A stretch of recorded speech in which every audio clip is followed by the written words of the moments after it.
నమస్కారం. ప్రేక్షకులందరికీ శుభోదయం. ఈనాటి శుభయోగం శీర్షికన శుక్రవారం సందర్భంగా శ్రీ మహాలక్ష్మీదేవి సంపూర్ణమైన అనుగ్రహాన్ని సిద్ధింపజేసుకోవటానికి శ్రీ సూక్తాన్ని ఏ విధంగా పఠించాలో, శ్రీ సూక్త శ్లోకాలలో ఉన్నటువంటి అంతరార్థం ఏంటో పరిశీలిద్దాం. లక్ష్మీ కటాక్షం సంపూర్ణంగా కలగాలంటే, అష్టైశ్వర్యాలు భోగభాగ్యాలు సిద్ధింపజేసుకోవాలంటే శుక్రవారం రోజు అంతరార్థం తెలుసుకుంటూ శ్రీ సూక్త శ్లోకాలు పఠించాలి. శ్రీ సూక్తంలో శ్రీ మహాలక్ష్మీదేవిని మనం ఎలా ప్రార్థిస్తున్నామంటే, వరాంకుశౌ పాశమభీతి ముద్రాం కరైర్వహంతీం కమలాసనస్థాం బాలార్కకోటి ప్రతిభాం త్రినేత్రాం భజేహమాద్యాం జగదీశ్వరీం త్వాం అంటూ కీర్తిస్తున్నాం.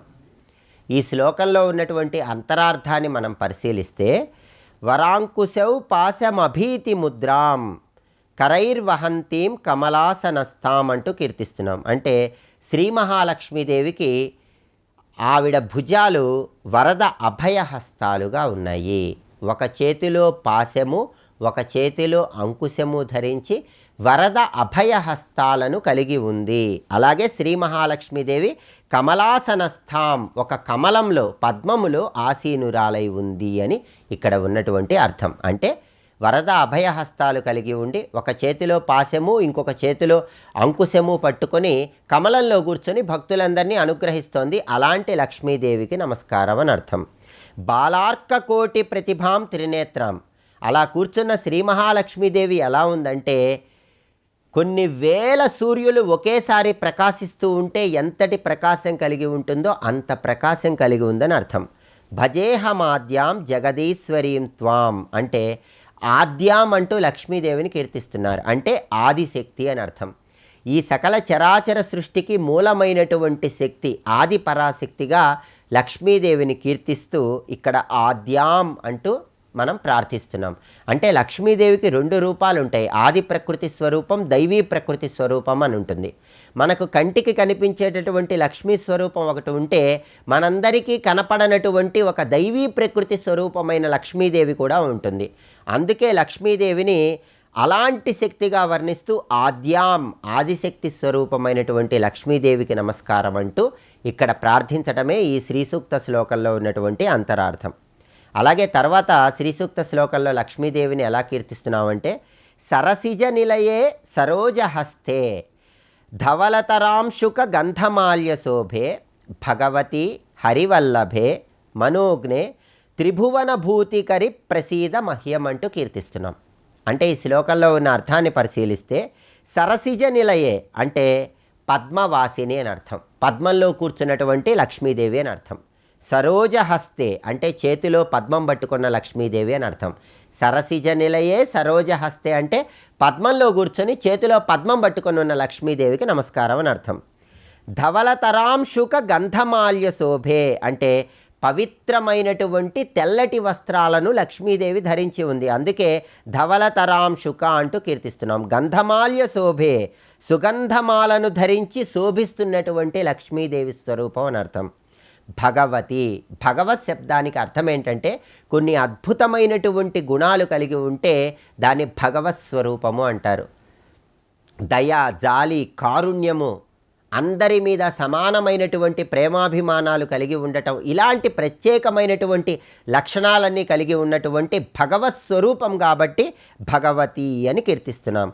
హరివల్లభే, శ్రీమన్నారాయణమూర్తికి ఎంతో ప్రీతిపాత్రురాలైనటువంటి లక్ష్మీదేవి. మనోజ్ఞే, కోరిన అభీష్టాలన్నీ నెరవేర్చేటటువంటి లక్ష్మీదేవి.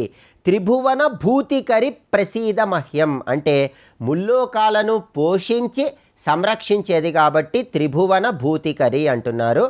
ప్రసీద మహ్యం, ఆ సంపదలన్నీ నాకు కూడా అనుగ్రహించని లక్ష్మీదేవిని మనం ప్రార్థిస్తున్నాం. అంటే పద్మంలో కూర్చొని చేతిలో పద్మం పట్టుకొని పవిత్రమైనటువంటి తెల్లటి వస్త్రాలు ధరించి సుగంధభరితమైనటువంటి పూల మాలికలు ధరించి ముల్లోకాలను సంరక్షిస్తూ ముల్లోకాలను కాపాడుతున్నటువంటి శ్రీ మహాలక్ష్మీదేవి, నీ కరుణ నా మీద ప్రసరింపజెయ్యి అని ప్రార్థించడమే ఈ శ్లోకంలో ఉన్న అంతరార్థం. కాబట్టి శ్రీ సూక్త శ్లోకాలలో ఉన్నటువంటి భావం తెలుసుకుంటూ శుక్రవారం శ్రీ సూక్త పఠనం చేసినట్లయితే లేదా శ్రీ సూక్తం శ్రవణం చేసినట్లయితే శ్రీ మహాలక్ష్మీదేవి సంపూర్ణమైన అనుగ్రహానికి ప్రతి ఒక్కరూ సులభంగా పాత్రులు కావచ్చు. రేపటి శుభయోగం శీర్షికన షట్ తిల ఏకాదశి సందర్భంగా ఎలాంటి విధి విధానాలు పాటించాలో, తద్వారా ఎలాంటి ప్రయోజనాలు సిద్ధింపజేసుకోవచ్చో పరిశీలిద్దాం. నమస్కారం.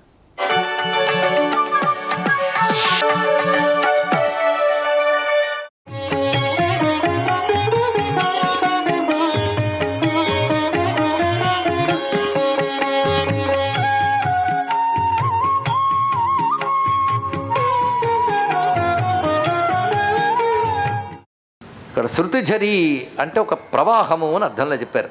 అంటే స్రవించితే శృతి, స్రవించింది ప్రవహిస్తే ఝరి, అంటే కరిగి ప్రవహించడాన్ని శృతి ఝరి అంటారు. ఇక్కడ కరిగి ప్రవహించే ఒక అమృత ప్రవాహం అమ్మవారు. జడత్వం అంటే ఇటు అటు కథలు అలా ఉంటుంది, ఎక్కడ వేసిన గొంగళి అక్కడే అంటారు కదా. ఒక రాయిలాగా ఉండడాన్ని జడత్వం అంటారు. దాని సెన్సిటివిటీ లేదు. మీరు రాయి ముందు కూర్చుని సంగీతం పలకండి, అదేం స్పందించదు. అలా కొంతమంది అంత కచేరీలు చేస్తున్న అవతల వాళ్ళు అలాగే కూర్చుంటారు, ఇంకా అవసరమైతే నిద్రపోతారు. అలాంటి వాడిని జడులు అంటారు. ఇక్కడ ఏం చేస్తాం, వాళ్ళకి సెన్సిటివిటీ లేదు. ఎంత మహావిషయం చెప్పినా ఒకడు ఆహా కదిలిపోతాడండి. ఆ మహావిషయం ఇచ్చిన జ్ఞానానికి రాత్రి నిద్ర పడదు. అతనికి ఇతను రాత్రి దాకా అక్కర్లేదు, అక్కడే పడుతుంది నిద్ర. ఎందుకంటే వాడికి అర్థం కాదు, పోతే పోయింది, ఏముంది ఈ సబ్జెక్టు, అది జడత్వం అంటే అర్థం. స్కూల్కి వెళ్ళే ముందు శాస్త్రీయ ప్రార్థన చేసుకెళ్ళి కూర్చుంటాం, సరిగ్గా టీచర్ ప్రారంభించగానే ఒక్కడెక్కదు లోపలికి. దానికి జడత్వం అంటారు. జడత్వం అనే దానికి మంచి నిర్వచనం కర్తవ్య బుద్ధి ప్రకాశ శూన్యత అన్నాడు.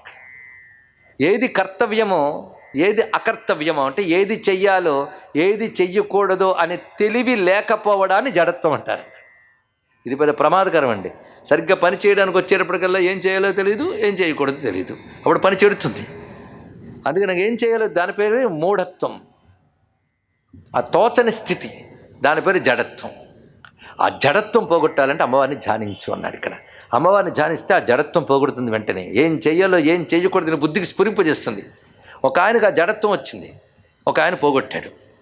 జడత్వం వచ్చిన ఆయన మీకు తెలుసు, సరిగ్గా యుద్ధానికి వచ్చేటప్పటికల్లా నేను చంపాలో వద్దా అని డౌట్ వచ్చింది. ఇక్కడ చంపకూడడం బెటర్ అనుకున్నాడు, తనకు తానే డెసిషన్. నువ్వెవడి వరే తీసుకోవడానికి ముక్కుడా అన్నాడు కృష్ణ పరమాత్మ. అప్పుడు కార్పణ్య దోషోపహత స్వభావ పృచ్ఛామి త్వాం ధర్మ సమ్మూఢచేత నమస్కారం చేశాడు, సరెండర్ అయిపోయాడు. ఏం చేయాలో నువ్వే చెప్పన్నాడు.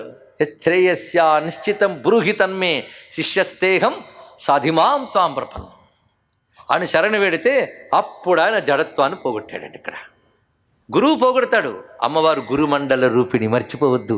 ఆ తల్లి పాదాలు పట్టుకోండి చాలు. ఎప్పుడు ఏం చేయాలో ఏం చేయకూడదు బుద్ధికి ఆ తల్లి స్ఫురింపజేస్తుంది. ఎక్కడి నుంచి స్ఫురింపజేస్తుంది? నీ లోపల నుంచి ఆ చైతన్యం ఫౌంటైన్ల పైకి వస్తుందండి. కదలనటువంటి రాయిలా ఉన్న నీ జడత్వాన్ని పోగొడుతూ ఒక అమృతపు ఫౌంటైన్లో అమ్మవారి పైకి వస్తట. ఎక్కడి నుంచి? నీ లోపల నుంచే. ఆ లోపల నుంచి వస్తుందని చెప్పడానికి చైతన్య స్తబక మకరంద శృతి ఝరి అన్నారు. చైతన్యం అనే పూలగుత్తి లోపల తేనె ప్రవాహంలా నువ్వు వాళ్ళని జడత్వాన్ని పోగొడతావమ్మా అన్నారు ఇక్కడ. కానీ అవిద్య అనే అంధకారాన్ని, లోపలి చీకటిని పోగొట్టడంలో ఆవిడ మహాసూర్యప్రకాశంగా భాషిస్తున్నది. జడత్వాన్ని పోగొట్టడంలో పూలగుత్తిని, చైతన్యమనే పూలగుత్తిలోని మకరందపు ధారవలే ప్రకాశిస్తూ ఉన్నది. రెండు అద్భుతమైన విషయాలు చెప్పాడు. దరిద్రాణం చింతామణి గుణనిక. ఈ గుణనిక అనే మాట చాలా విశేషమండి. గుణం అంటే దారం అని అర్థం. ఒక హారం మనం కట్టేమంటే దారం ఆధారం. ఒక దారాన్ని తీసుకుని మణులన్నీ గుచ్చి హారం చేస్తారు. అలాగే చింతామణులు దారానికి గుచ్చినట్లుగా అప్పుడు హారం అవుతుంది. ఈ చింతామణులన్నీ కూర్చి దారంతో హారం చేస్తే చింతామణుల హారమైంది. అంటే నీ స్వరూపం చింతామణుల హారం, చింతామణి కాదు. ఒక చింతామణి కాదు, అమ్మ స్వరూపం చింతామణుల హారం. కనుక నిన్ను ఎవరైతే ధ్యానిస్తున్నారో వారికి నీ స్వరూపం ఇందాక నేను చెప్పినట్లుగా ఒక సూర్యకాంతి స్వరూపం, అదొక అమృత స్వరూపం. మూడవది అది చింతామణి ప్రకాశం. ఒక చింతామణి కాదు, చింతామణుల వరస. ఒక మాల తీసుకోండి, మాల ఎప్పుడు వృత్తాకారం ఉంటుంది, అనంతానికి సంకేతం. కొలుకుపూస లేకపోతే మాలలు లెక్కబడుతూ ఉండొచ్చు, అనంతం. అలాగే అమ్మవారి చింతామణుల మాల ఆవిడ. ఏదో ఒక చింతామణి కాదు, చింతామణుల మాల. ఆవిడ ఇల్లే చింతామణి గృహం. ఇంకా ఆవిడ చింతామణుల మాల ఆవిడ. అంటే నీ కోరికలన్నీ తీర్చగలుగుతుంది. చింతామణి గుణనిక ఐశ్వర్యాల వరసండి ఆ తల్లి. పైగా ఇందాక చెప్పినట్టు ఒక్క ధూళికణం నుంచి ఎన్నిన్ని ఎలా విస్తరించాయో అమ్మవారు ఆ స్వరూపం నుంచి ఎన్నిన్ని మనకు వస్తున్నాయి చూడండి. ఇక్కడ చింతామణి గుణనిక, చింతామణి గుణనిక గొప్ప మాట. జన్మజలధౌ నిమగ్నానాం. జన్మ అంటే ఇక్కడ చావు పుట్టుకల మధ్య ఉండేవి. ఇలాంటివి ఎన్నెత్తేమో తెలియదు. అయ్యో జన్మ అయిపోతే బాధపడక్కర్లేదు, మళ్ళీ పుడతాం, ఏమీ బాధపడక్కర్లేదు. ఎందుకంటే ఇంకా ఎన్నో పుట్టుకలకు కావాల్సినవి పోగు చేసుకున్నాం. ఇలాంటివి ఎన్నో ఇప్పటికి ఎన్ని అయ్యాయో ఇంకెన్నున్నాయో. కనుక చచ్చుచు పుట్టుచు మరల చర్విత చర్వణులైన వారికి అన్నారు ఇక్కడ. అలాంటి దీని నుంచి ఎవడికో బయటపడాలని బుద్ధి వస్తే వాడు అమ్మను ఆశ్రయిస్తాడు. అలా ఆశ్రయించే వాళ్ళు కొద్దిమంది. కానీ అమ్మ భక్తులు ఇన్ని రకాలు ఉంటారు. జడత్వాన్ని పోగొట్టమనే వాళ్ళు, దరిద్రాన్ని పోగొట్టమనే వాళ్ళు కొంతమంది, అవిద్యను పోగొట్టమ్మా అనేవాళ్ళు ఉండొచ్చు, మోక్షం ఇవ్వమ్మా అని అడిగేవాళ్ళు కొంతమంది. దానికోసం ఆశ్రయిస్తే వాళ్ళని పైకి లాగుతుందట. ఎలా లాగుతుందంటే సంసార సముద్రం నుంచి లాగడం చిన్న విషయం కాదండి. అసలు సముద్రం నుంచి లాగడమే మహా కష్టం. సంసార సముద్రానికి ఒక లక్షణం చెప్పారు మా లలితా శాస్త్రంలో. వశిన్యాది వాగ్దేవతలు చెప్తారు, సంసార పంక నిర్మగ్న. ఇది నీటి సముద్రం అయితే కొంత బెటరు, అప్పుడప్పుడైనా తేలుతూ ఉంటాం. ఇది బురద సముద్రం అంట, కూరుకుపోవడమే. మనకు బురద మడుగులు తెలుసు, అది సముద్రం అంత ఉంటే ఇంకేముందండి, మరి అంత ఉంది ఇక్కడ. ఇందులో పడుతూ లేవడం లేదు, పడి మునగడమే. ఇందులోంచి ఉద్ధరించాలంటే గొప్ప పాండిత్యం ఉండాలి. ఎవరి వల్ల కాదు, ఆ పాండిత్యం అమ్మవారికి మాత్రమే ఉంది, ఇంకెవరికి లేదు. అదే సంసార పంక నిర్భగ్న సముద్ధరణ పండిత. ఎంత గొప్ప మాట. సంసార పంకంలో కూరుకుపోయిన వాళ్ళని పైకి లేపుతుంది ఆవిడ. ఎలా లేపుతుంది అంటే అపారమైన సముద్రంలో మునిగిపోయినటువంటి భూమిని వరాహస్వామి కోరత ఎత్తలేదు, అలాగనమాట అన్నాడు ఇక్కడ. వరాహస్వామికి సాధ్యమైంది, ఇంత భూమిని కోర మీద ఎత్తగలిగాడు. ఇంత సముద్రంలో భూమిని ముంచేయడం ఏంటి అంటే దానికి సైంటిఫిక్ ఎక్స్ప్లెనేషన్ ఉంది, కానీ ఇక్కడ అది అప్రస్తుతం, మరి ఎప్పుడైనా చూసుకుందాం.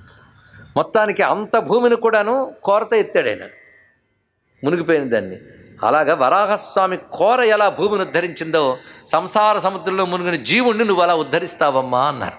శ్రీ లలితా మహాత్రిపుర సుందరీ పరా భట్టారిక శ్రీమద్ రాజరాజేశ్వరీ పరదేవతకి.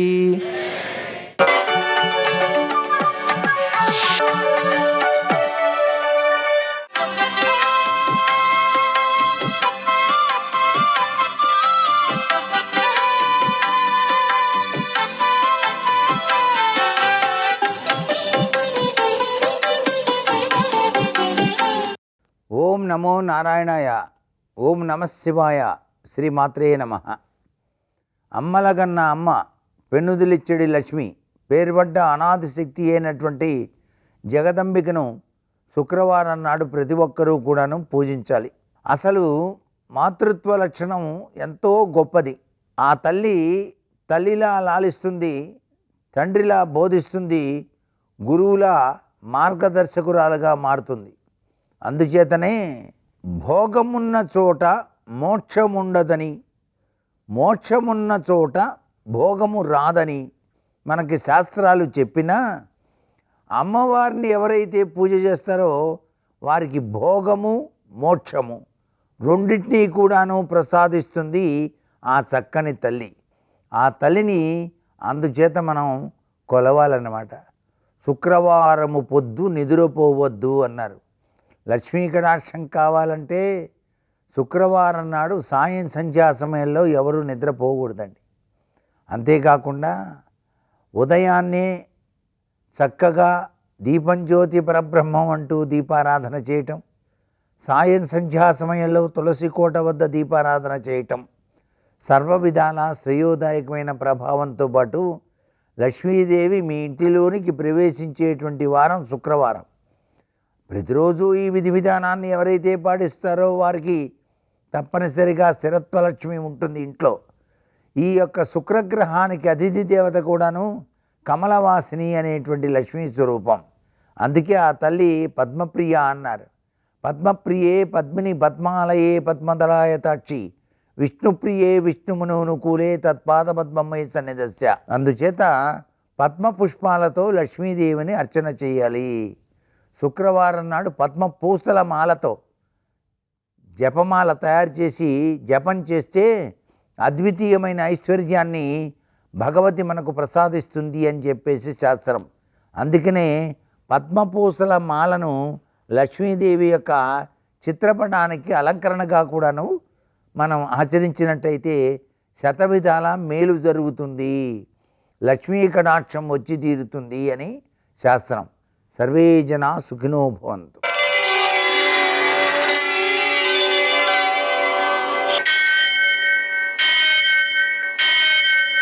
సహస్రశీరుషం దేవం విశ్వాక్షం విశ్వశంభువం విశ్వం నారాయణం దేవమక్షరం పరమం పదం విశ్వతః పరమాం నిత్యం విశ్వం నారాయణగుం హరిం విశ్వమేవేదం పురుషస్తద్విశ్వముపజీవతి పతిం విశ్వస్యాత్మేశ్వరం శాశ్వతం శివమచ్యుతం నారాయణం మహాజ్ఞేయం విశ్వాత్మానం పరాయణం.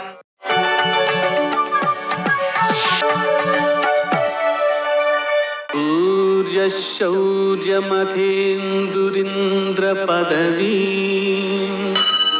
సన్మంగళం మంగళం. లక్ష్మీం క్షీరసముద్రరాజతనయాం శ్రీరంగధామేశ్వరీం దాసీభూత సమస్తదేవ వినితాం లోకైకదీపాంకురాం శ్రీమన్మందకటాక్షలబ్ధవిభో బ్రహ్మేంద్రగంగాధరాం త్వాం త్రైలోక్యకుటుంబినీం సరసిజాం వందే ముకుందప్రియాం. నేటి కాలమాన విశేషాలను గమనిద్దాం. స్వస్తిశ్రీ చాంద్రమాన క్రోధినామ సంవత్సరం ఉత్తరాయణం హేమంత ఋతువు పుష్యమాసం కృష్ణపక్షం శుక్రవారం. సూర్యోదయం 6:53 సూర్యాస్తమయం 6:03. తిథి దశమి రాత్రి 7:20 వరకు. అనురాధ నక్షత్రం పూర్తిగా ఉంది. వర్జం ఉదయం 9:27 నుంచి 11:11 వరకు. దుర్ముహూర్తం ఉదయం 9:07 నుంచి 9:52 వరకు.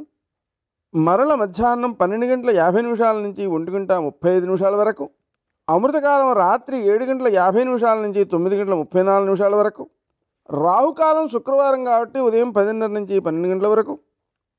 అష్టకవర్గరీత్యా శుభప్రదమైన సమయం మధ్యాహ్నం 2 గంటలకి. నేటి విశేషం శుక్రవారం. శుక్రవారం రోజున మనం లక్ష్మీనారాయణులకు మారేడు దళాలతో అర్చన చేయడం ద్వారా విశిష్టమైన సత్ఫలితం సిద్ధిస్తుంది. విష్ణుమూర్తికి మారేడు దళాలతో చేయడం ఏమిటి అని కొంతమంది సందేహిస్తుంటారు. కానీ బిల్వదళార్చిత గోవింద అని గోవిందనామాల్లో ఉంది. విశేషించి ప్రతి శుక్రవారం తిరుపతిలో మారేడు దళాలతో స్వామివారికి అర్చన చేస్తారు. అలాగనే ఈరోజు దశమి కాబట్టి ఒక పూట భోజనం చేయాలి. రేపటి రోజున ఉపవాసం ఉండేటువంటి దానికి అంగంగా ఒక పూటే భోజనం చేయాలి. తర్వాత శుక్రవారం కాబట్టి లక్ష్మీ అష్టోత్తర శతనామ స్తోత్రాన్ని 108 సార్లు, లక్ష్మీ హృదయం 5 సార్లు, కనకధారాస్తవం 3 సార్లు జపించుకోవడం ద్వారా లక్ష్మీదేవి యొక్క అనుగ్రహం కలుగుతుంది. నేటి ఆణిముత్యాలు.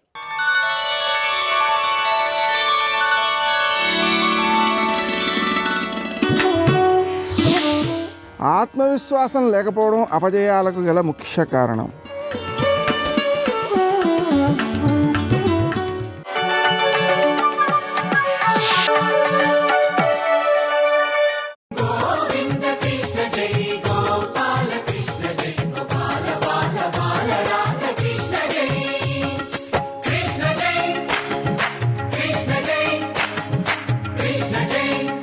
బాలకృష్ణ జై. కుంతి 5 పిల్లల్ని పట్టుకుని గురుసభకి వెళ్ళింది. మొట్టమొదటి ప్రశ్న ఏమడుగుతారంటే, వాళ్ళు ఆడది జవాబు చెప్పలేని ప్రశ్న అడుగుతారు. వీళ్ళు పాండురాజు పిల్లలు కారు, వీళ్ళు దేవతల పిల్లలు కదా, వీళ్ళు ఎలా సింహాసనానికి వారసులు అంటారు. ఆ మాట అడుగుతారని ఋషుల్ని తీసుకుని వెళ్ళింది. ఋషుల చేత జవాబు చెప్పించింది. సంతోషంగా ఉన్నాను అనుకుంది. లక్క ఇంట్లో పెట్టి కాల్చేశారు, బయటపడ్డారు. ఎన్ని కష్టాలు పడిందో మహాతల్లి. ఇన్ని కష్టాలు పడింది. చిట్ట చివరికి ఎలాగైతేనే అమ్మయ్య ధర్మరాజు గారు అన్నీ గెలిచాడు. ఎప్పుడు ఇలా సంతోషంగా ఉన్నానేమో అనుకోవడం, ఉపద్రవం రావడం, బ్రతుకంతా కష్టాలే. ఆవిడంది, కృష్ణ నీవు లేని పాండవులు ఎక్కడున్నారు? ఒకనొకనాడు లక్క ఇంట్లో పెట్టి కాల్చేశారు. మహానుభావ, ఏమీ తెలియని నా పసికందుల్ని రక్షించావు, అనుగ్రహించావు. 5 పిల్లలు దక్కారని సంతోషించాను. ఒకానొకనాడు భీముడికి విషాన్నం పెట్టి చంపేద్దాం అనుకున్నారు. ఆ విషాన్నం నుంచి భీముణ్ణి రక్షించి మళ్ళీ కాపాడి నాకు అందించావు. యుద్ధంలో అసలు నేను చెప్పలేను, ఎన్ని పర్యాయాలు కాపాడేవు. నీవు లేని పాండవులు ఎక్కడున్నారు? నీ వలన పాండవులు బ్రతికారు. ఇప్పుడు మళ్ళీ ఉత్తరాగర్భంలో ఉన్న శిశువుని రక్షించావు. కృష్ణ, నీవు లేని మా బ్రతుకు ఎక్కడుంది? కృష్ణ, నేను ఒక్కటి అడుగుతాను, నన్ను అనుగ్రహించండి, ఇక చాలు, ఈ వెంపర్లాట వద్దు. ఇది వైరాగ్యం అంటారు. వైరాగ్యం అంటే అందుకే రామకృష్ణ పరమహంస అంటారు, it does not come drop by drop, it comes like a flood అంటారు. అది చుక్క చుక్క రాదు, వరదలా వస్తే. ఆవిడికి పరమ వైరాగ్యం వచ్చింది. ఎన్నాళ్ళు ఈ ఈతి బాధలు, ఎన్నాళ్ళు ఈ తాపత్రయాలు, ఇవాళ ఈ కష్టం, రేపు ఇంకోటి, ఇంకా బతుకంతా ఇవే. అప్పుడు చేసింది ప్రార్థన. అందుకే భాగవతంలో కుంతీదేవి చేసినటువంటి ప్రార్థనకి చాలా పెద్ద పీట వేసి మాట్లాడతారు పెద్దలు. ఆవిడంది, యాదవులందు పాండు సుతులందు నాకు మోహ విచ్ఛేదము చెయ్యుమయ్యా, ఘనసింధువు చేరిడి గంగభంగి నీపాద సరోజ చింతనముపై అనిశము మదీయ బుద్ధి అచ్చాదర వృత్తితో గదియగనట్లు చెయ్యగదయ్య ఈశ్వరా అంది. ఇక నాకు కృష్ణ నీ మీద కూడా వ్యామోహం వద్దు, నీతో నాకు బంధుత్వం ఉంది, ఆ తాపత్రయం కూడా వద్దు. పాండవులు నా పిల్లలు, ఆ వ్యామోహం వద్దు కృష్ణ. నేను వద్దనుకుంటే పోదు, నువ్వేం చేస్తావో తెలుసా? యాదవులందు పాండు సుతులందు నాకు మోహ విచ్ఛేదము చెయ్యుమయ్యా, నాకు మోహ విచ్ఛేదం చేసి వీళ్ళ మీద మమకారం పోగొట్టే. నా మనసు ఏమవ్వాలి? ఘనసింధువు చేరిడి గంగభంగి నీపాద సరోజ చింతనముపై అనిశము మదీయ బుద్ధి అచ్చాదర వృత్తితో గదియగనట్లు చేయగదయ్య ఈశ్వరా. ఎక్కడ పుట్టిందో గంగా? హిమవత్ పర్వతంలో. ఎవరు దారి చూపించారు? ప్రవహించి ప్రవహించి ప్రవహించి వెళ్ళిపోతుంటుంది. ముళ్ళకంపలు పైనుంచి ఇలా వాలి వీపు చీరుతాయి, బాధపడి ఆగదు. మహాత్ముడు అందులోకి వెళ్ళి స్నానం చేస్తాడు, సంతోషించి నిలబడదు. పర్వతాల మించి కింద పడుతుంది, తల బద్దలవుతుంది, బెంగ పెట్టుకోదు. సాఫీగా ప్రయాణం చేస్తుంది, ఉల్లాసం పొందదు. రాత్రింబవళ్ళు ప్రయాణం చేసి చేసి చేసి చేసి సముద్రంలో కలిసిపోయిన గంగలా నిరంతరము నీ పాద సరోజ చింతనము తప్ప నాకింకొకటి లేకుండా ఎప్పుడూ కృష్ణ నీ పాదముల యందు భక్తిని నీవు నాకు కటాక్షించు. భక్తి ముహూర్తం పెట్టుకుంటే వచ్చేది కాదు. వచ్చే ఏకాదశి నుండి భక్తిగా ఉంటానండి అంటే రాదు. భక్తి ఎక్కడి నుంచి వస్తుంది అంటే భగవంతుని యొక్క అనుగ్రహం చేత వస్తుంది. అందుకే కుంతి ప్రార్థన పరిశీలించాలి. ఆయన అనుగ్రహం చేత భక్తి కలుగుతుంది. ఆయన అనుగ్రహం చేత ఉద్ధాన పతనముల యందు భక్తి దృఢతరమై నిలబడుతుంది. కాబట్టి కృష్ణ నాకు అటువంటి అనుగ్రహాన్ని, శ్రీకృష్ణ యదుభూషణ నరసఖ శృంగార రత్నాకర లోకద్రోహి నరేంద్రవంశదహన లోకేశ్వర దేవతా నీక బ్రాహ్మణ గో గణార్తి హరణ నిర్వాణ సంధాయక నీకు మృక్యద త్రుంపవే భవలతల్ నిచాను కంపానిధి అంది. ఈ ఒక్క పద్యం చాలు. కుంతీదేవికి కృష్ణుడు అర్థమయ్యాడు. భీష్ముడికి ఎంత అర్థమయ్యాడో కుంతీదేవికి అంతే అర్థమైపోయాడు. ఎంత గొప్ప ప్రార్థన చేసిందంటే ఇది నిత్యస్మరణీయం. కృష్ణ భగవానుడి మీద రోజు చెప్పుకోవలసినటువంటి పద్యం. శ్రీకృష్ణ యదుభూషణ నరసక శృంగార రత్నాకర, వీటికి నేను వ్యాఖ్యానం చెయ్యక్కర్లేదు, చదువుతుంటేనే అర్థమైపోతాయి. నరనారాయణులలో నరుని యొక్క స్నేహితుడా, నిర్వాణ సంధాయక, లోకద్రోహి నరేంద్రవంశదహన, లోకములను పీడించేటటువంటి రాజులైనటువంటి వారినందరినీ కూడా మట్టు పెట్టగలిగినటువంటి సమర్థత కలిగినటువంటి వాడా, నిర్వాణ సంధాయక, మోక్షమును అనుగ్రహించగలిగినటువంటి వాడా, గో గణార్తి హరణ, గోవులను భక్తులను కాపాడేటటువంటి వాడా, ఓ కృష్ణ నీకున్ మృక్యద త్రుంపవే భవలతల్, నీకు నమస్కారం చేస్తున్నాను. ఇది నమస్కారం యొక్క గొప్పతనం. ఒక్కసారి నమస్కారం జీవితంలో చేస్తే ఇక మళ్ళీ భగవంతుని యొక్క అనుగ్రహానికి తిరిగి ఉండదు. సర్వం శ్రీ ఉమామహేశ్వర పరబ్రహ్మార్పణమస్తు. స్వస్తి.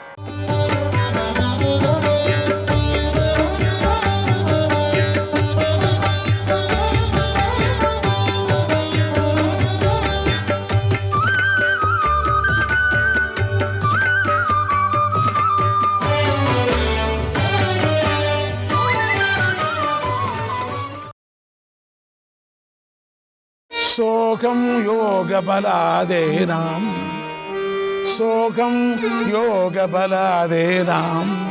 రక్షిష్యే పాకశాసనాత్.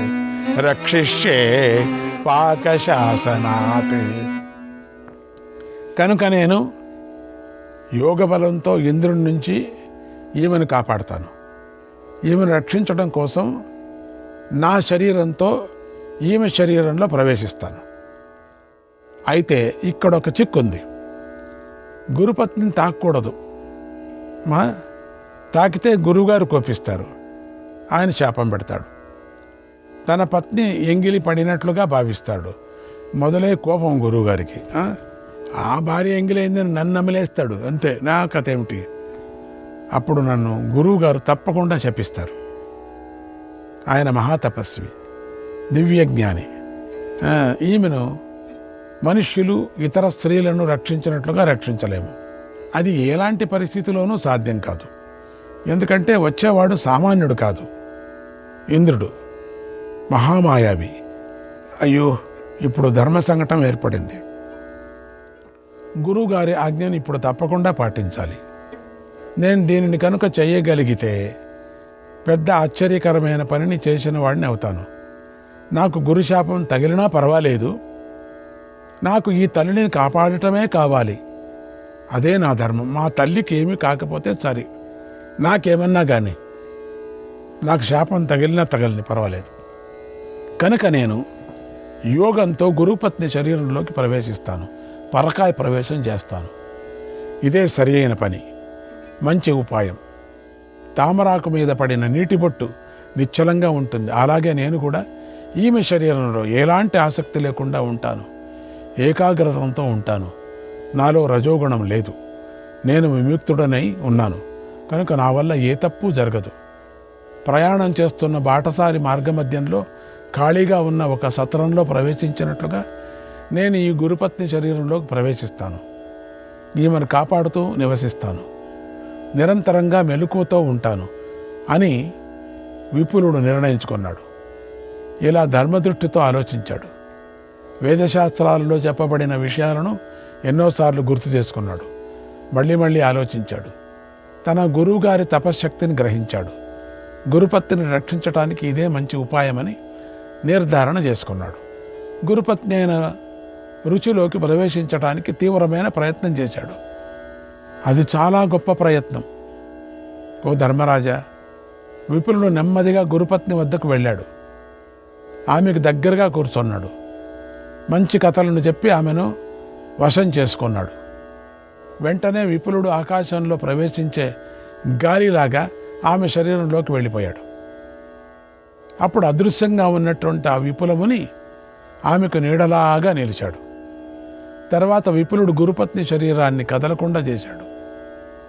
ఆమె రక్షణలో మనస్సు పెట్టాడు. ఇంత జరిగినా కానీ ఆమెకు ఏదీ తెలియలేదు.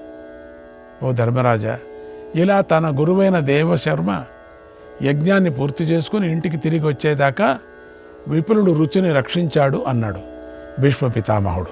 శ్రీకృష్ణాయ పరమాత్మనే నమః. 41, 42, 43 అధ్యాయాలు. భీష్ముడు ఇలా వివరంగా చెప్పాడు. ఓ ధర్మరాజా, విపులుడు గురువైన దేవశర్మ ఆజ్ఞ మేరకు గురుపత్నిని రక్షిస్తున్నాడు. కొంతకాలం గడిచింది. ఒకనాడు ఇంద్రుడు దివ్య శరీరాన్ని ధరించాడు. దేవశర్మ ఆశ్రమం వంక చూసి, ఇది మంచి అవకాశం, ఆశ్రమంలో గురువు లేడు, అతడు శిష్యులు లేడు అనుకున్నాడు. కామదృష్టితో ఉన్నాడు కనుక పరిశీలనాశక్తి క్షీణిస్తుంది. అలాగే ఇంద్రుడు విపులుడి గురించి పరిశీలనగా పరీక్షించలేకపోయాడు. ఎక్కడున్నాడు అనుకోలేకపోయాడు. ఇంద్రుడు సంతోషంగా ఆశ్రమానికి వచ్చాడు. అప్పుడు ఇంద్రుడు స్త్రీలను ఆకర్షించి మోహింపచేయగల సాటిలేని అందమైన రూపాన్ని ధరించాడు. చూపులను తిప్పుకొనేలేనంత అందగాడై ఆశ్రమంలో ప్రవేశించాడు. అప్పుడు ఇంద్రుడు రుచిని చూశాడు. విపుల మహర్షి మాత్రం రుచి శరీరంలో ఉండి కళ్ళు మూసి నిశ్చేష్టంగా బొమ్మగీసినట్లుగా ఉన్నాడు. ఇంద్రుడు మాత్రం అందమైన రుచిని చూస్తూ నిలబడ్డాడు. రుచి అందగాడైనటువంటి ఇంద్రుడిని చూడగానే కంగారు పడింది, ఆశ్చర్యపోయింది. మీరెవరు, ఎక్కడి నుంచి వచ్చారు అని వివరాలు తెలుసుకోవాలని ఆమెకు ఆసక్తి కలిగింది. ఇంద్రుడితో మాట్లాడాలని అనుకుంది. అప్పుడు ఆమె లోపల ఉన్నటువంటి విపుల మహర్షి ఆమెను పైకి లేవకుండా చేశాడు. ఆమె ధ్యాసను మళ్లించాడు.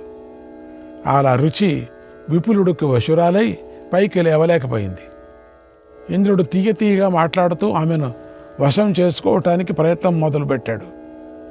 రుచితో ఇలా అన్నాడు, ఓ సుందరి, నీ నవ్వు బాగుంది, నీ మాట బాగుంది. నేనెవరినో తెలుసా?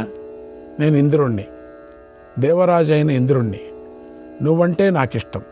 అందుకే మన్మథుడి చేత బాధపడుతూ నీ వద్దకు నేను వచ్చాను. నా రోగం నయం కావటానికి గల మందు నీ వద్దే ఉందని తెలుసుకున్నాను కనుక ఎంతో కష్టపడుతూ నీ వద్దకు వచ్చాను. దయతలుచు, ఇప్పటికే చాలా ఆలస్యం అయిపోయింది అన్నాడు. ఆ మాటలను రుచి లోపల ఉన్నటువంటి విపుల మహర్షి విన్నాడు. గురుపత్ని శరీరంలో నుంచే ఇంద్రుణ్ణి చూశాడు. ఆమెకు పైకి లేవాలని ఉంది, కానీ విపులుడు యోగశక్తి చేత రుచి పైకి లేవలేకపోయింది, మాట్లాడలేకపోయింది. ఓ ధర్మరాజా, రుచి లోపల ఉన్న విపులుడు ఆమె భావాలను తెలుసుకున్నాడు. ఆమె కవళికలను తెలుసుకున్నాడు. తన యోగ శక్తితో ఆమెను బలంగా పట్టి ఉంచాడు. యోగ బంధాలతో ఆమె ఇంద్రియాలన్నిటినీ కదలకుండా చేశాడు. దాంతో ఇంద్రుడెంత ప్రేమగా మాట్లాడినా, తీయగా మాట్లాడినా రుచి చలించలేదు. హాయిలాగా, రాయిలాగా ఉంది. హాయిగా ఉంది. ఇంద్రుడు ఎన్నో సైగలు చేశాడు, అవేం పనిచేయలేదు. రుచి నిర్వికారంగా ఉంది. ఆమె ఎలాంటి భావాన్ని ప్రదర్శించలేదు, నిశ్చలంగా ఉంది, ఏం కాలేదు.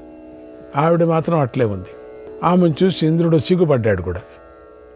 ఇదేమిటి, ఎన్ని ప్రయత్నాలు చేసినా ఈ రుచి నవ్వటం లేదేమిటి, తీయగా మాట్లాడటం లేదేమిటి, నా వంక చూడటం లేదేమిటి, ఎన్ని ఉపాయాలు పనినా అవి ఈమెపై ఎందుకు పనిచేయటం లేదు, ఏమిటి అవి? ఎందుకంటే ఇంద్రుడు కదా.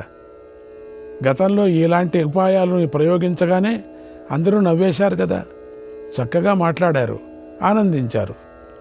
ఇప్పుడు ఏమీ పని చేయటం లేదే, కాబట్టి యోగ బలాన్ని ప్రయోగిస్తాను, దాంతో ఈ రుచిలో కలిసి విహరిస్తాను, ఆనందిస్తాను అనుకొని యోగ బలాన్ని ప్రయోగించాడు. రుచిని చూస్తూ ఇలా అన్నాడు, ఓ సుందరి, రా నా వద్దకు రా, మనమిద్దరం కలిసి ఈ అడవిలో హాయిగా విహరిద్దాం, ఆనందిద్దాం అన్నాడు. ఆ మాటలు విని రుచి లోపల ఆనందించింది. చిరునవ్వి నవ్వాలనుకుంది, తీయగా మాట్లాడాలనుకుంది, ప్రయత్నం మొదలుపెట్టింది. కానీ ఆమె లోపల ఉన్నటువంటి విపుల మహర్షి ఆ భావాలన్నీ గ్రహించాడు. గురుపత్ని మాట్లాడాలని అనుకున్న మాటలను టక్కున మార్చేశాడు. తీయగా మాట్లాడాలనుకున్న మాట కఠినంగా చేశాడు. అప్పుడు రుచి ఇలా అంది, ఓ ఇంద్ర, ఇక్కడ నీకేం పనయ్యా, ఇక్కడెందుకయ్యా వచ్చావు అంది. ఆ మాటలు విని ఇంద్రుడికి మనస్సు ముక్కలైపోయినట్లుగా అనిపించింది. ఎంతో సంతోషంగా వస్తే ఇలా జరుగుతుందేమిటిది, అసలు ఇక్కడేం జరుగుతోంది, ఈ రుచి ఇలా ఎందుకు ప్రవర్తిస్తుంది అని ఇంద్రుడు దివ్య దృష్టిని ప్రయోగించాడు. రుచి వంక చూశాడు, అంతే. ఇంద్రుడికి ఆమె శరీరం లోపల ఉన్నటువంటి విపుల మహర్షి కనిపించాడు.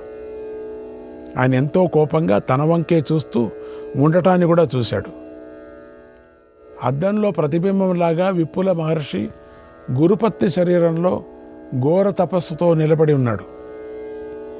ఆ చూపులను ఇంద్రుడు తట్టుకోలేకపోయాడు. చాలా బెదిరిపోయాడు. విపులుడు శపిస్తాడేమో అని వణికిపోయాడు. సరిగ్గా ఆ సమయంలో వెంటనే విపులుడు రుచి శరీరాన్ని విడిచి టక్కున బయటికి దూకి తన శరీరంలో ప్రవేశించాడు. అంటే తను పడుకుంది కదా, వణికిపోతున్న ఇంద్రుణ్ణి చూస్తూ ఇలా అన్నాడు, ఓరీ దుర్మతి, ఇంద్రియాలపై అదుపు లేనివాడా, ఇంద్ర, నువ్వు ఇలాంటి చెడు బుద్ధి గలవాడు కాబట్టే దేవతలు మానవులు నిన్ను ఎక్కువ కాలం పూజించరు, నిన్ను తలుచుకోరు. ఈ విషయాన్ని నువ్వు మర్చిపోయావా? ఆనాడు గౌతమ మహర్షి నీ శరీరం అంతా భగచిహ్నాలు ఉండేలాగా చేశాడు తెలుసా నీకు? నిన్ను ప్రాణాలతో విడిచిపెట్టాడు. అది నీకు గుర్తులేదా? ఓ మూడా, ఓ పాపాత్ముడా, నీవు మూర్ఖుడువు.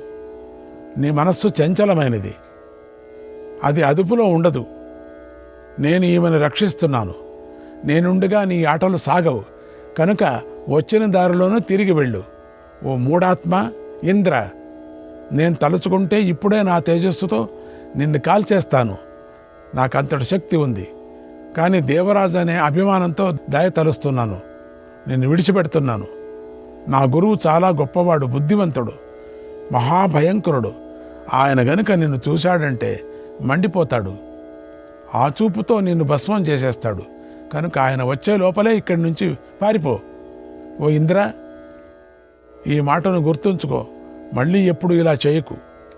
నేను అమరుడిని అనే భావంతో నువ్వే రెచ్చిపోయి ఇలా ప్రవర్తిస్తున్నావు. అయితే తపస్సుల వద్ద నీ ఆటలు సాగవు, వారు నీ స్థితిని తలకిందులు చేసేస్తారు.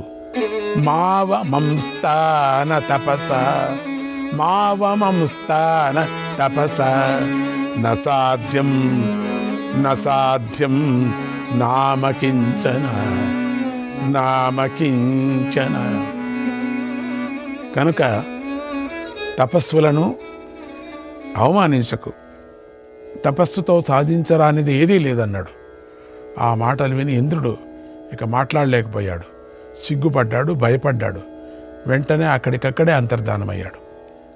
ఒక ముహూర్త కాలం గడిచింది. వెంటనే గురువుగారైన దేవశర్మ తన యజ్ఞాన్ని పూర్తి చేసుకొని అక్కడికి వచ్చాడు. విపులుడు ఆయనను ఎదురు వెళ్ళి నమస్కారం చేశాడు. గురుదేవ, గురుపత్ని క్షేమంగా ఉంది అన్నాడు. ఆ మాటలు విని దేవశర్మ ఎంతో సంతోషించాడు. శిష్యుడిపై వాత్సల్యాన్ని చూపించాడు. తర్వాత విపులుడు ఎలాంటి సందేహం లేకుండా పూర్వంలాగానే గురువును సేవించాడు. తర్వాత దేవశర్మ విశ్రాంతి తీసుకొని భార్యతో కలిసి కూర్చున్న సమయంలో విపులుడు ఇంద్రుడు చేసిన చెడు పని గురించి చెప్పాడు. ఆ మాటలు విని దేవశర్మ విపులుడి స్వభావాన్ని, నడవడికను మెచ్చుకొన్నాడు. తపస్సును, నియమాన్ని చూసి ఎంతో ఆనందించాడు. విపులుని సేవావృత్తిని, గురుభక్తిని, ధర్మ స్థిరత్వాన్ని చూసి మంచి పని చేశావని అభినందించాడు. శిష్యుడి ధర్మాచరణకు గురువు మనస్సు కరిగిపోయింది. ఎంతో ఆనందంతో దేవశర్మ ఇలా అన్నాడు. ఓ విపుల, నీకు వరమిస్తున్నాను, కోరుకో, నీకు ఇష్టమైనది కోరుకో అన్నాడు. స్థితించ ధర్మే జగ్రాహ, స్థితించ ధర్మే జగ్రాహ, సతస్మాత్ గురువత్సలక, సతస్మాత్ గురువత్సలక. అప్పుడు గురుభక్తి గల విపులుడు, ఓ గురుదేవ, ధర్మంలో స్థిరబుద్ధి ఉండేలాగా నన్ను అనుగ్రహించండి అని కోరాడు. ఆ తర్వాత గురువు అనుమతి తీసుకొని ఉత్తమమైన తపస్సును చేశాడు. ఇక ఆనాటి నుండి దేవశర్మ ఇంద్రుడి వల్ల భయాన్ని విడిచిపెట్టాడు. ఇంద్రుడు కూడా భయంతో ఆ ఆశ్రమం వైపే చూడలేదు. బతికాను రాని అక్కడి నుంచి ఆ అవతలే చూడలేదు. దేవశర్మ భార్యతో కలిసి ఎలాంటి భయం లేకుండా సంతోషంగా ఆ అడవిలో విహరిస్తూ ఆనందించాడు. ఓ ధర్మరాజా, పూర్వం గంగా తీరంలో మాటల సందర్భంలో మార్కండేయ మహర్షి నాకు ఈ కథను చెప్పాడు. దాన్ని నీకు చెప్పాను. స్త్రీలను ఎల్లప్పుడూ కాపాడుతూ ఉండాలి. వారిలో ఎప్పుడూ మంచి చెడు రెండూ కనిపిస్తాయి. స్త్రీలు పతివ్రతలైతే సౌభాగ్యవతులు అవుతారు. ఆదరాన్ని పొందితే జగన్మాతలు అవుతారు. వనాలు, అడవులతో ఉన్న ఈ భూమిని రక్షిస్తారు. దురాచారుణులై పాతివ్రత్యాన్ని కోల్పోయిన వారు వంశాన్ని నాశనం చేస్తారు. ఎప్పుడూ పాపకర్మల మీదే మనస్సు పెడతారు. శరీరంతో పాటు పుట్టిన చెడుకు లక్షణాల ద్వారా అలాంటి వారిని తెలుసుకోవచ్చు. అప్పుడు మహాత్ములు ఆ స్త్రీలను రక్షించవచ్చు. పురుషులు స్త్రీలపై ప్రత్యేక ఆసక్తిని కలిగి ఉండకూడదు. అలా అని ఈర్ష్య కూడా పడకూడదు. వైరాగ్యం కలిగి ఉండాలి. ధర్మంగా నడుచుకోవాలి. తగిన సమయంలోనే వారితో ఆనందంగా గడపాలి. దానికి భిన్నంగా ప్రవర్తించిన వాడు నశిస్తాడు. ముక్తి సర్వత్ర పూజ్యతే, ముక్తి సర్వత్ర పూజ్యతే. అన్ని విధాలు కూడా ముక్తియే, ఆదరించదగినదై ఉంది, కోరుకోవలసిందై ఉంది. కనుక ఓ రాజా, విపులుడు ఒక్కడే, చంచల స్వభావం గల స్త్రీని రక్షించాడు. అతడొక్కడికే సాధ్యమైంది. 3 లోకాలను స్త్రీని రక్షించిన వాడు అతడు తప్ప మరొకడు లేడు అన్నాడు భీష్మ పితామహుడు. శ్రీకృష్ణాయ పరమాత్మనే నమః. విపులుడు 44-45 అధ్యాయాలు. ధర్మరాజు ఇలా అడిగాడు, ఓ పితామహ, సర్వధర్మాలకు, కుటుంబీకులకు, ఇంటికి, పితృదేవతలకు, దేవతలకు కూడా మూలం కన్య. ఆమెకు సంబంధించిన కన్యాదానాన్ని గురించి నాకు చెప్పు. కన్యాదానమే సకల ధర్మాలలోనూ బాగా ఆలోచించదగిన ధర్మంగా చెప్పబడుతుంది కనుక ఓ తాత, కన్యను ఎలాంటి వారికి ఇవ్వాలో చెప్పు అని అడిగాడు.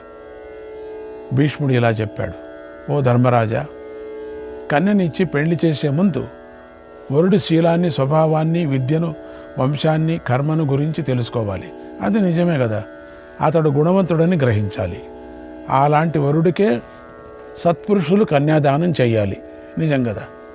ఓ ధర్మరాజా, అలాంటి వరుణ్ణి పిలిచి కన్యాదానం చేయటం అనేది ఉత్తములు చేయవలసిన ధర్మం.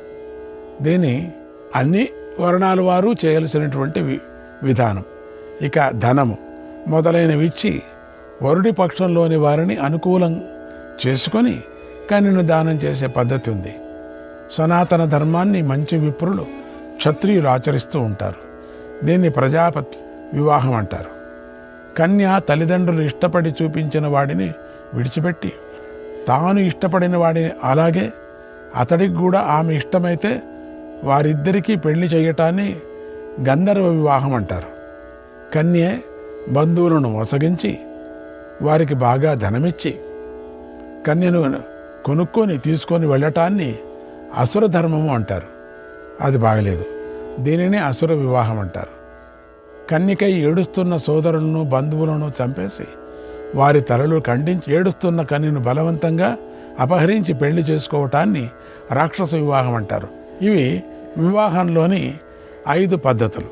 పైన చెప్పిన 5 మొదటి 3 అందరూ చేసుకోవచ్చు. అవి ధర్మంతో కూడి ఉన్నాయి. మిగిలిన 2 అధర్మంతో కూడి ఉన్నాయి. కనుక పైశాచ ఆసుర వివాహాలను ఎవరూ ఆచరించకూడదు. బ్రాహ్మం, క్షాత్రం, గాంధర్వం అనే 3 ధర్మానుకూలాలు పెద్దలు సమ్మతించారు. వీటిలో కొన్ని అనుకూలాలు ఉన్నాయి. వాటిని శాస్త్రాలు పెద్దల ద్వారా తెలుసుకోవాలి. ఓ ధర్మరాజా, మనుష్యుల హితం కోసం ఏర్పడిన ఏ కర్మ అయినా వ్యవస్థ కోసమే ఏర్పడింది, కానీ అది ఆలోచన గల వారి చేత చక్కగా విచారించిన తరువాతనే నిశ్చయించబడుతుంది. ఇందులో సందేహం లేదు. ఒక వ్యవస్థ అంతే ఇది. కనుక అబద్ధమాడి వ్యవస్థను నాశనం చేయటం పాపం.